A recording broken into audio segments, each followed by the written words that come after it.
Hi, Mike Rubel here. I'm happy to see you on my YouTube channel, Author Rubel, and I'm about to read letter number 8, which has been posted here today, and it's called A Stitch in Time. It goes something like this. It was late in the afternoon, and after a long day at the office, I looked forward to a moment of peace and quiet in the backyard. Most of us toil in the confines of an office or somewhere in a field, a manufacturing plant, or a retail business.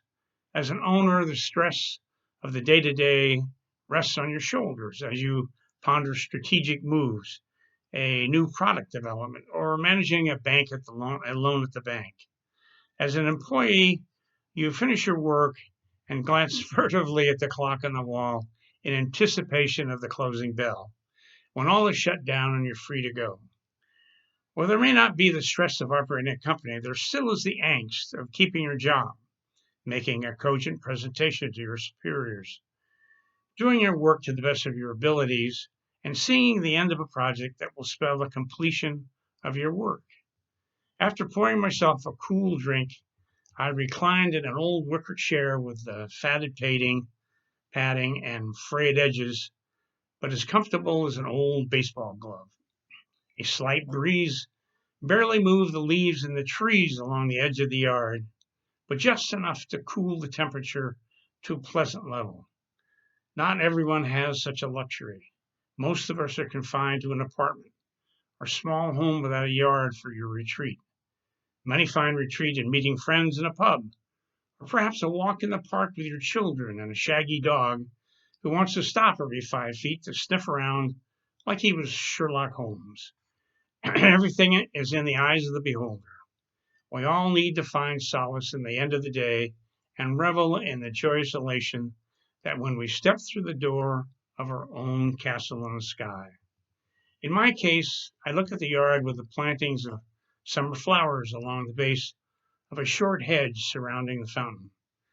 The back of the yard is rimmed with white floribunda roses that create a wall of bursting blossoms.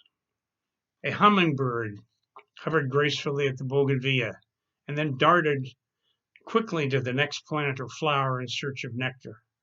A pair of doves sped across the yard, alighting in the arbor over the fireplace where they had made their nest for the season. They began cooing each other and happy to know that they had arrived home as well. Their playful antic and cooing sounds gave a certain peace and tranquility to the yard. I must have been in a melancholy mood that day.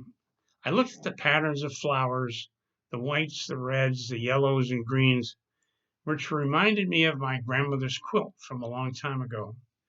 How she laboriously and with loving hands stitched a patchwork of light and bright colors, mixed with tones of browns, blues, and green, the combination of which suited only her ever-changing taste. This eventual masterpiece would soon become someone's Christmas gift, which would always be received with great appreciation for the labor and love that she had employed to create such a colorful quilt. They would later wonder as to the patterns and colors used so indiscriminately, but when taken as a whole, it seemed perfect for the recipient. As a child, however, a quilt was the furthest thing from my mind. My answers for gifts related to hunting, fishing, or baseball, or perhaps a new bicycle, but a quilt was totally out of the question. But as I sit in the yard, though, I thought about the loss of my grandmother and the eventual receipt of a wonderful quilt of my own through inheritance. It occurred to me that my life, too, was a quilt. It is a colorful display of the various events in my life that are randomly stitched together and form the very essence of my personality and character. Each patch of fabric represents something good, something sad, stressful, or happy. Just as the ocean ebbs and flows, and each tide changes forever the face of the beach and the shoreline, so too does our life. This is surely the same for me and everyone else I know.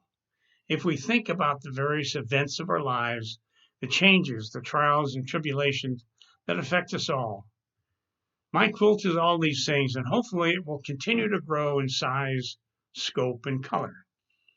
It is anything but monochromatic, and in recent years has added a number of happy squares to the melange. You see, I recently remarried, and this reunion of my wife and I later in life has added an entirely new dimension to the character and makeup of my quilt. She's a kind and loving woman who's not only added color but depth and breadth to my life. Had this occurred earlier in my life, it would truly have changed things for me and the fabric of my life. The saying better late than never keeps running through my mind, and I thank God daily for bringing her into my life. Now, as the shadows of the afternoon give way to the early notions of evening, I reflect on my blessing, both large and small. The peaceful life, a loving woman, and the cooing dove adding sounds to the picture that is so colorful in my backyard and to the fabric of my quilt. Somewhere in my life, I must have done something good to be as blessed as I am today. Did God have a plan for me, a hand in my destiny? Of course, He did. I knew that my life's quilt was not through, that there was a great deal yet to do. With her by my side, however, all is possible, all is within my grasp, and I look forward to the additions to the quilt and the expansion of the color and character of my life with her. God bless you all.